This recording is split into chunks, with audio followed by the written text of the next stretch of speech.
پاکستان پر قرضوں کے سارے سابقہ ریکارڈ ٹوٹ گئے۔ گزشتہ ایک سال کے دوران پاکستان کے قرض 8,000 ارب روپے کا اضافہ، ملک کا مجموعی قرض 84,907 ارب روپے تک پہنچ گیا۔ اسٹیٹ بینک نے جون 2024 تک ملک کے قرضوں اور واجبات کی رپورٹ جاری کر دی۔ شاہد اجمل ہمارے ساتھ موجود ہیں۔ جی شاہد، رپورٹ جاری کر دی گئی ہے۔ جی بالکل، گزشتہ ایک سال کے دوران پاکستان کے قرض جو ہیں وہ 8,000 ارب روپے کا اضافہ ان میں ہوا ہے، اور ملک کا مجموعی قرض جو ہے وہ 84,907 ارب روپے تک پہنچ چکا ہے۔ اسٹیٹ بینک کی رپورٹ کے مطابق گزشتہ مالی سال 2024 کے اختتام پر جو ہے مقامی قرضے 47,160 ارب روپے تک پہنچ گئے ہیں، جبکہ پاکستان پر غیر ملکی قرض جو ہیں وہ 37,000 ارب روپے سے زائد ہیں۔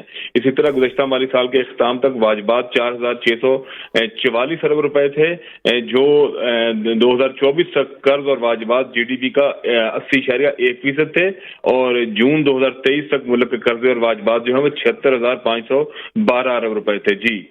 جی شاہد اجمل، آپ ہمیں تفصیلات سے آگاہ کر رہے تھے، آپ کا شکریہ۔